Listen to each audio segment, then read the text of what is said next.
video is going to be 9 questions that you should be asking your buyer's agent when you are looking to buy a home. Yes. You as a home buyer absolutely should be using a realtor when you're looking to buy a home. It is a huge investment, it's a major decision, and you need someone knowledgeable on your side, on your team, looking out for your interest when you are buying a home. Whether you're looking for new construction or resale, you definitely need an agent. So hopefully this video will help you clear up what questions you should be asking when you are interviewing realtors for the process.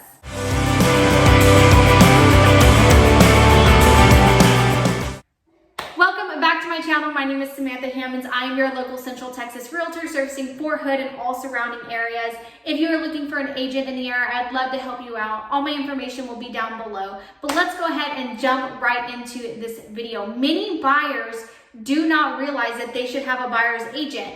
And they also don't realize that 9 times out of 10, which we'll talk a little bit more about later, it's free for the buyers to use a buyer's agent. So this is something super important. Or on the flip side, many buyers realize it's free for them, and so they don't put a lot of consideration into who they choose as their buyer's agent because they're not paying for it. So on both sides, I want you to understand that you as the buyer should be using an agent. These are maybe questions that not every realtor would want you to know to ask them, but I think it is super important that when you are looking to buy a home, you are interviewing at least 2 or 3 different realtors and making sure you find the one that is going to be great for you. I find that people that are looking to sell their home do this, but when it comes to people on the buy side, I find that more often than not, a lot of buyers go with the first realtor that pops into their inbox or that their best friend's cousin refers to them. And I do think it is very important that you are actually interviewing a few different realtors if you don't know them personally already. So let's go ahead and just jump into the questions. I want to be respectful of your time. Number 1, a very simple question to ask them is, how long have you been licensed? Now, a lot of brand new agents very much hate this question. Because we're afraid that if we say that we've only been licensed less than a year, or maybe just a couple months, you're not going to want to hire us. Myself, at this point in making this video, I've been licensed for over a year now. I think I'm pretty good at what I do. In the beginning, when I would get this question, it would make me kind of nervous. But I want to tell you, do not count out the new realtors. Just because they're a new realtor does not mean they're not a phenomenal agent. And the reason I say this is because a lot of the times, not every single time, but a lot of times, the new realtors are the ones that are actually a lot more motivated and dedicated to getting the job done. So they're going to be the ones that may even work harder for you than the ones that have been in the business 10, 20, 30 years. Those of us who have been in the business 5 years or less, we are on fire and we are motivated and we are hungry and we are dedicated and passionate about making sure we get the job done and we get it done to the very best we can. So don't count out the new realtors. But on that note, even if whether they're a new realtor or seasoned realtor, look at their reviews and make sure that they are going to get the job done. And really pay attention to the vibe that you're getting when you're speaking with this person, and if you think they're going to be there for you to get the job done. So that's question number 1. The second question you should be asking is, do you live in the area? Because typically when you're licensed for your entire state. But that doesn't mean every agent should be working in every area. Real estate is very localized. So you really should be looking for an agent that is primarily in your market. For example, I am in the Fort Hood, Central Texas area, and I work also in Georgetown, and I'm familiar with these areas. Even Dallas, I could sell houses in Dallas because I'm from Dallas. I could not go to Houston or San Antonio and try to sell a house. I wouldn't know what to do. I wouldn't know the area. Any other place in Texas, I could not go there and really be confident in offering my services because I'm not comfortable with the area. I don't know the area. So you want to find someone who lives in the area and is very familiar with the area. The third thing, give them your best times to view homes and make sure that they are going to be available in those time frames. We as realtors, we work basically 24/7, if I'm being totally honest, but there are some realtors that will not work certain times. And so you need to let that realtor know, hey, these are the days and times that I can best go see homes. Let's just say, I can see homes Monday, Wednesdays, and Fridays from 7 p.m. to 9 p.m. Is that comfortable with you? And if that realtor, and there's a lot of realtors that will not go out and show homes that late. So if that's not going to work for that realtor, they'll be upfront with you. or at least hopefully they will be. So it really is just making sure you know what days and times is going to work best for you and your work schedule, your family schedule, letting the agent know that and asking them, is that going to work for them? Are they going to be available for you in those times? Number 4, ask them what is the commission that they charge and who pays for that commission if you're the buyer. So 9 times out of 10, when you are a buyer working with an agent, it is free to you because the listing agent is actually who pays the buyer's agent commission. The listing agent has already negotiated a set commission with the seller, and they then offer a percentage of that commission to the buyer's agent.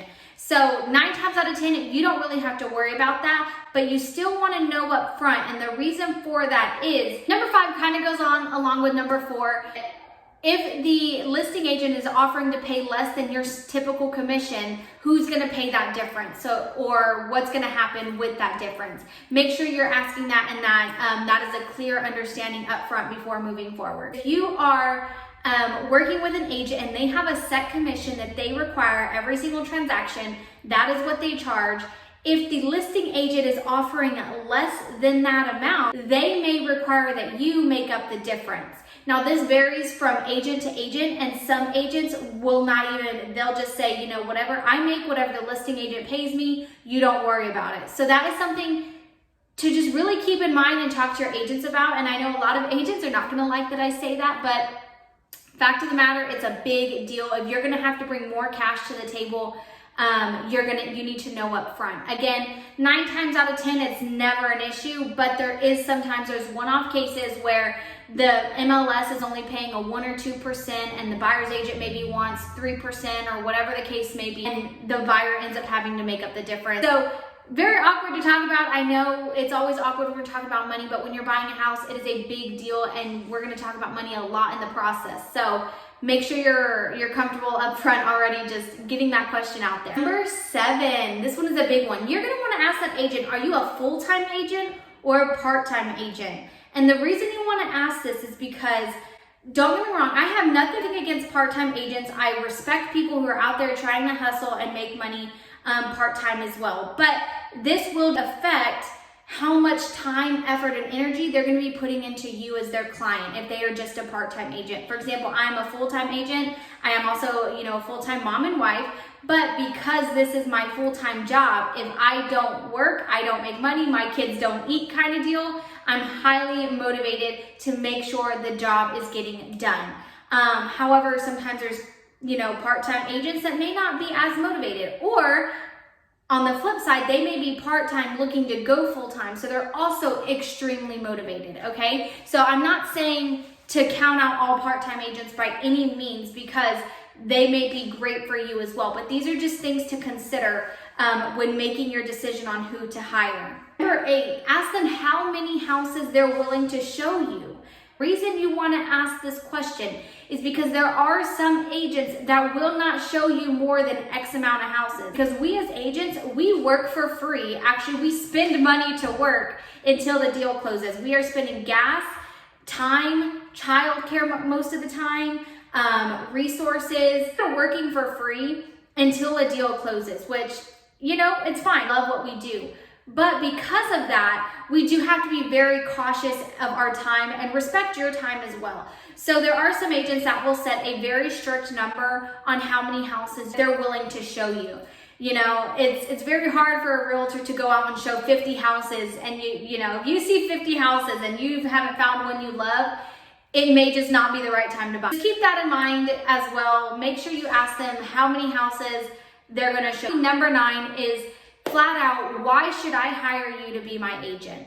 The real estate transaction is probably one of the largest transactions you will ever have. It is a huge investment, and you need to make sure you have someone knowledgeable, motivated, and determined on your side that is going to help you get this job done, that they're going to be upfront with you. They're not just going to tell you what you want to hear when you want to hear it. They're going to be upfront and honest with you at all times. They're going to have an utmost of, loyalty and integrity with you. They're going to maintain your integrity as well. You just want to make sure that the person that you're hiring in this major decision in your life is the right person, because it's not like buying a car. You are buying a house. You are getting a 30-year mortgage most of the time, or you're paying cash and you're putting $200,000, $300,000 cash on the table.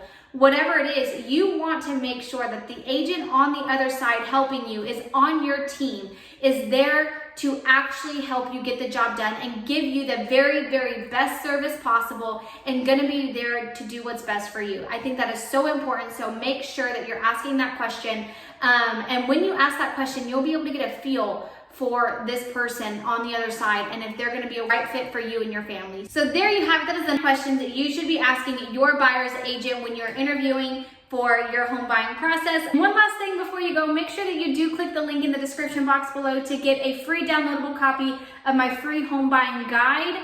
This is absolutely free. I'm not trying to sell you anything. You're not going to get a bunch of spam.